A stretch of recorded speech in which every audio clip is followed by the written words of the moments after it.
la République daal dina agsi monsieur Assane Sine ñu daal di koy dalal. fanfare yi nag dafa manqué mais dinaa ko wut spécialement pour toi. merci beaucoup. ziar naa la bu wér Assane. delloo ziar Binta. maa ngi nuyu Aziz. waaw di la fay baax Assane suñu invité bi di nuyu téléspectateurs yi. man mbégte lool sax mu gën a rëy. d'accord dellu si waat fii. ci Kénkeliba. alors le temps ngay dikk si suñu sujet du jour ma bàyyi rek suñu beneen gan daal di agsi en plateau di madame Astou Thiam ñu am mbégte lool dalal ko fi alors Assane Sine tey nag am na lu ñuy waxtaanee. waaw tey dañuy ñëw ci waajtaay yi nga xam ne moo jëm ci Jeux olympiques de la jeunesse Dakar 2026. li ci des bëreetul fi mu ne nii. dëgg la octobre la. waaye waajtaay wi nag mu ngi dox ba yéen moom xam ngeen ci dara ak Iba Mar Diop gi nga xam ne. bés bu set ngeen xam fu mu toll. mais ci côté numérique bi aussi avancé yu am solo am na ci. Sénégal numérique dalal na benn délégation bu comité des JO. des JOJ muy COJOJ. ànd ci ak ay partenaires techniques yoo xam ne ñu ngi jógee bitim réew. ngir nag rek daal di réceptionner ay matériels yoo xam ne dafa jëm ci wàllum digitalisation ak technologie yi nga xamante ni moom la ñuy soxla ngir accompagner Jeux olympiques yi ci anam yu mucc ayib. mu doon lu am solo daan ci dikk ci yaatal alors madame est bien installée macha allah Abdoul Aziz Bane. Astou Thiam. waaw Astou Thiam nekk directrice exécutive bu Jàppo olympique de Guédiawaye di jog bokk ci comité d'organisation bu 10 kilomètres bu Guédiawaye capitaine laay wax wala moo wax wala lan laay wax wala directrice wala moo wax. beneen bi Seeku di wax. mais tey nag doo ko xool nga ne footballeuse la. non mooy suñu capitaine daal en tout cas équipe moom day football de. mais macha allah ñu ngi lay nuyoo di la dalal bu wér a wér. maa ngi leen di fay c'est toujours un plaisir de revenir sur le plateau de Kénkeliba. di nuyu également ñëpp ñi nga xamante ne ñoom la bokkal plateau bi et ñi ñuy seetaan ñëpp également. ma nga les 10 kilomètres de Guédiawaye daañu ko waxtaanee tout à l'heure waaye nag Aziz léegi dañuy tàmbali nag ak la chronique e-administration.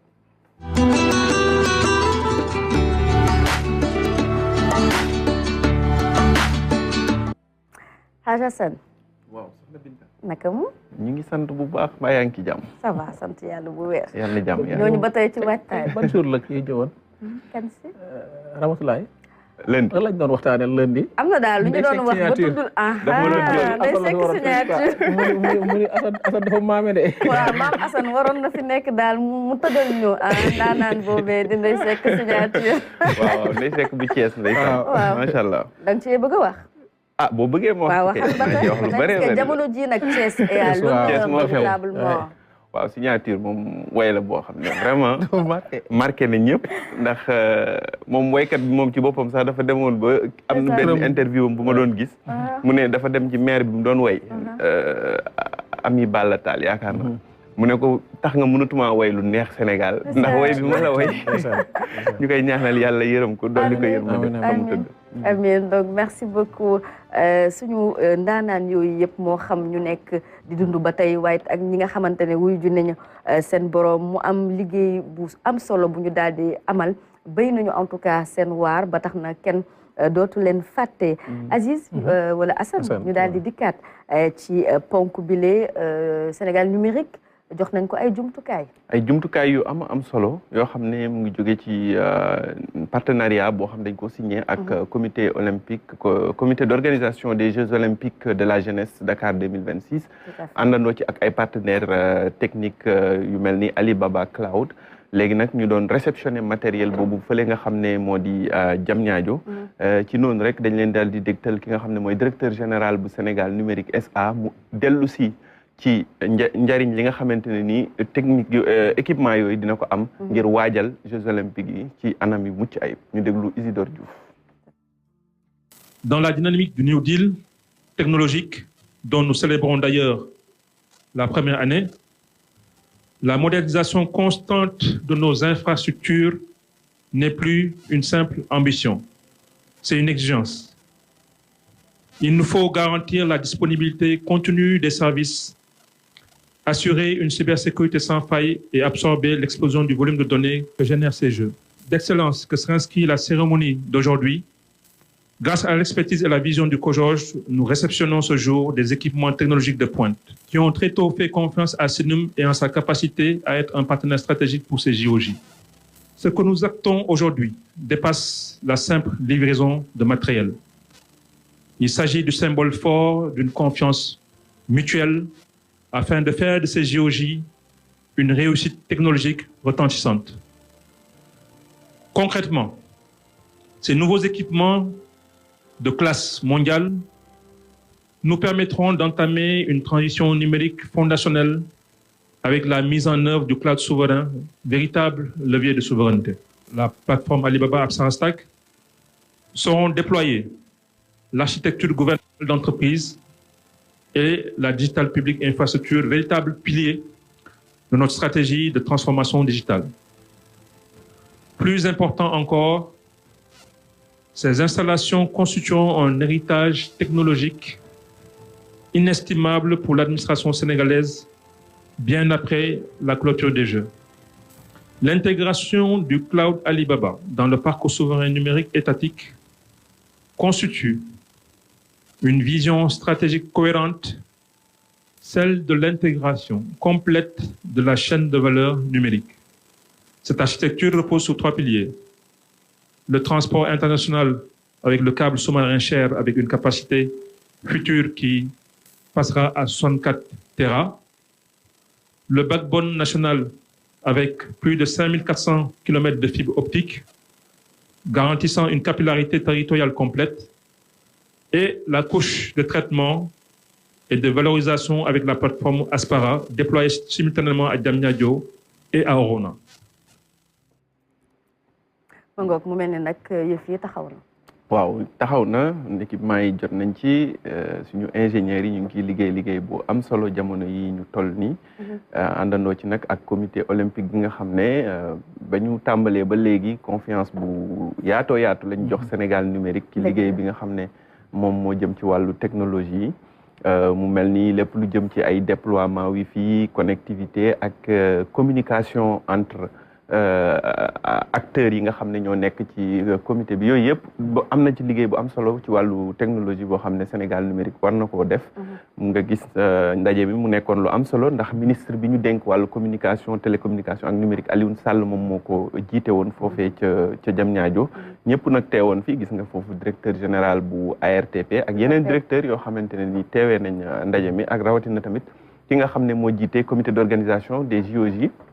di Ibrahima Wade ak délégation yoo xam ne sax xëy na teewuñu woon foofu wante def nañ ay communication yu am solo à distance muy waa Alibaba Cloud nga xam ne expliqué nañ bu baax a baax ñoom tamit yaakaar yi nga xam ne am nañ ko ci technologie yooyu ñu war a déployer fii ci Sénégal ngir yokk ko rek ci waajtaayu Jeux olympiques Dakar 2026 bi war a commencer fii octobre. Tout à fait. Alors Aziz, au-delà des infrastructures lépp lu jëm ci connectivité jëm ci xeetu mbir yoo xamante ne dañ koy utiliser le Sénégal la vitrine de l'Afrique fépp ci àdduna wérngal këpp ñu war a mën a seetaan à travers les plateformes yooyu la xew-xew fii ci réew mi donc da siy baax ñu liggéey ak ñi nga xamante ne seen xam-xam da ci màcc bu baax. ay compétition yu mel ni Jeux olympiques ak yu ni mel day soxla dafay bëri production d'image lu ci bëri ay vidéo lu ne dañ koy produire dañuy soxla foo xam ne dañ koy stocké nga xam ne duñ ñëw kat di laajte li ñu ne effacé nañ ko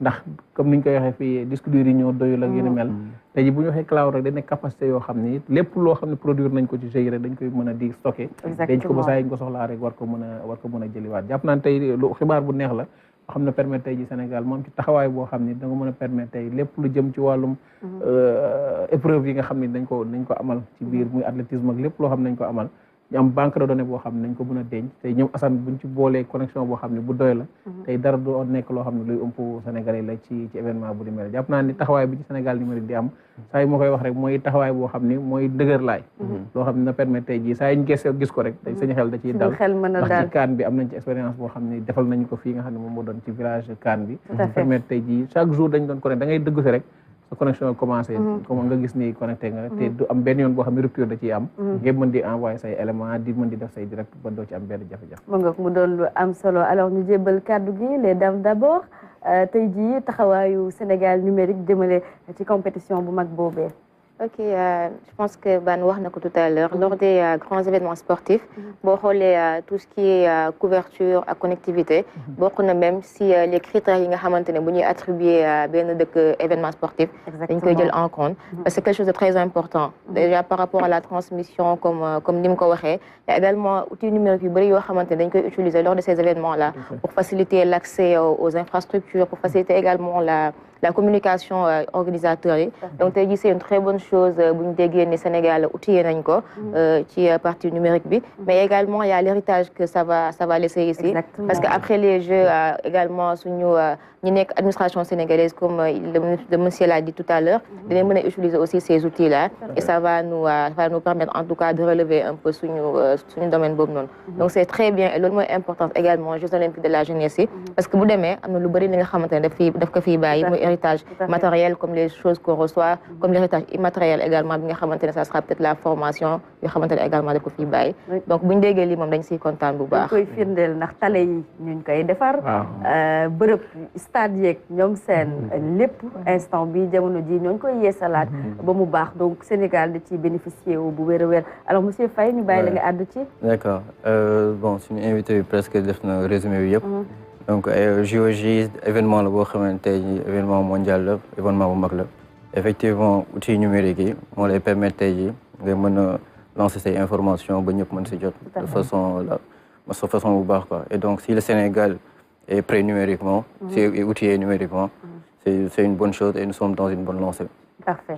Alors Assane waaw kii wàllu woowu rek wax nañ lépp yaakaar naa ne sujet bi comprendre nañ ko bu baax parce que ñaari enjeu yi nga xamante ne nii Isidore Diouf yëkkati na ko ci déclaration bi nga xam ne moom lañ teg léegi mooy données dafa am solo te JOJ yi dañ koy jëfandikoo lu baree bari moo tax cloud bii nii doon lu mënta ñàkk Aziz wax na ko soxna si aussi wax na héritage bi nga xam ne moom lañ fiy bàyyi ndax technologie yi ñu fi def doonul ne bu jeu yi jeexee rek dañuy yenu lépp yóbbu wala ñu débranché lépp déedéet Sénégal moo koy moom administration sénégalaise yi ñoo koy jëfandikoo le milieu olympique sénégalais aussi dañuy continuer wu di ci bénéficier wu comme ni ñuy bénéficier wu ci stade yi ak yeneen infrastructure yi nga xam ne def nañ ko donc mu nekk benn avancée bu am solo en tout cas ci mbirum technologie au bénéfice non seulement de Sénégal numérique mais du Sénégal de l'ensemble des Sénégalais et même il y a le transfert de compétences ndax daañu former suñu ressources humaines bi nga xamante ne mi ngi fii ci réew mi alors Aziz ñu dikk ci ñaareelu sujet bi Assane ñeel plateforme bi di e-administration tey nag ñu taxaw ana nan lañ ko utiliser waaw e-Sénégal xam nga lancé nañ ko keroog dellu si woon naa ci suñu rubrique bi passé day nag dañuy dellu si waat rek ci nan la nga xamante ne nii moom la plateforme bi di fonctionner waxoon naa leen lu simple la dañuy suivre élément bi rek ngir xam nan lay e-Sénégal, le guichet unique du citoyen pour vos démarches administratives. Vous avez une démarche administrative, inutile de vous déplacer. Avec e-Sénégal, tout se fait en ligne, en quelques clics, depuis chez vous. Je vous fais découvrir.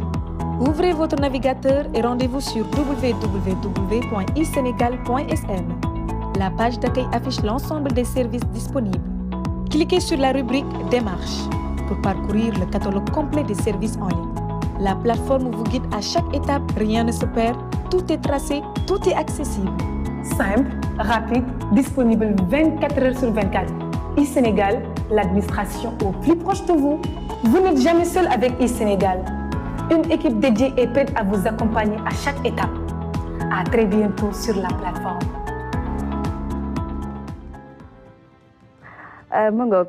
Les explications assez claires quand même de Faïdara. En français là mais am na version wolof ci suñu page yi nga xam ne mooy Sénégal ci réseaux sociaux yi bu ko bëgg a déglu mën nga dem sax teewlu ko ci anam yu gën a yaatu sax daanaka tegtal yi sax matu ko ci ndax plateforme bi yomb na lool boo mënee lire rek daanaka lépp mën nga ko defal sa bopp nit ñi nag ñi ngi gis ñu bëri di def ay réaction ci réseaux sociaux yi di ñu wax ne ñi ngi jot seen i kayit di kontaan lool ci avancée bi nga xam ne am nañ ko ñu leen di fàttaliwaat rek ne plateforme bi pilote la te fu ñu toll day am ay amélioration yoo xam ne ñu ngi ko ciy def service itam gis nga ñeent rek la ñu amagul te disponible agul sax fépp am na zone yu mu disponible ak yu mu disponible agul mais loolu yëpp ñu ngi ciy liggéey pour mu gën a yaatu jamono yi comme ni ma ko waxee keroog suñu ingénieurs yi nelawatuñu déedéet. alors plateforme bi suñ si duggee tak par exemple par rapport ak yow li nga bëgg da ngay dugg cliquer foofu noonu après il y a les indications moo xam certificat de nationalité nga soxla wala casier judiciaire nga soxla wala tu vas rendre visite à un détenu wala tu veux une attestation de non appartenance à la fonction publique carte yooyu ñoo disponible pour l'instant boo ci soxla rek da ngay dugg daanaka dañ lay guider ba nga bu dee am na loo war a fay mooy droit de timbre yooyu nga fay ko après nga am sa numéro de dossier mën nga koy suivre tout le temps di fa dugg di xool fu sa dossier toll bu jotee ñu yónnee la ko nga jot sa nga téléchargé maanaam fi nga toog doo fi jot sa kayit. certificat nationalité de coono bi ci ne buñ la ko yombalee nii ngoon. waaw foofu tamit am na lu ma fa war a leeral. parce que certificat de nationalité xam nga du ñëpp ci am droit. mën ngaa dugal dossier. fekk amoo droit am ko. bu boobaa doonul ne plateforme bee am problème wala service bi moo doxul. mais boo doxoon ba foofu tamit duñ la ko jox. kon yow yaa nekk ci ay jafe-jafe. s'il y a quelque chose. xanaa nga dem ca tribunal bi. dem leerlu bu wér a wér. parce que ay cas yooyu day am. pour justement c'est bien de lancer cette alerte là. dem jël empreinte yi dem yóbbu police après nga demaat tribunal ñu valider nga delluwaat fii. 5 fois kay di nga ko def. exactement te yooyu yëpp teggi nañ ko ci digitalisation bi. casier judiciaire it moom day gën a noppale rek. waaw boo ci nekk di. jeex na tàkk yóbbante yu métti surtout bu vidé. su vidé waaw peut-être aussi réaction rapidement ci Sénégal plateforme bu mag boobee boo xamante ne ñëw na faciliter lépp sénégalais yi. comme ni nga ko waxee rek ça nous facilite la vie donc lépp li nga soxla da ngay toog derrière ton téléphone nga cliquer et puis nga jot si donc loolu c'est une très bonne chose. waa Guédiawaye moom daañu ko waxtaanee ci 10 kilomètres yi. 10 kilomètres yi sensibiliser gars yi ñu xam Sénégal. incha allah je pense que wax na ko wutum kayit Sénégal moom dafa mës a nekk un problème. donc saa yoo amoon kayit booy chercher dans ta tête tu te dis dinaa fa perdre ma journée. donc aujourd'hui si on a cette plateforme là. qui va nous faciliter la vie. dañ siy kontaan rek et comme il l'a dit phase pilote la am na ñi nga xamante ne maa ngi gis bi mu génnee gars yi di casse dans les régions et tout ça.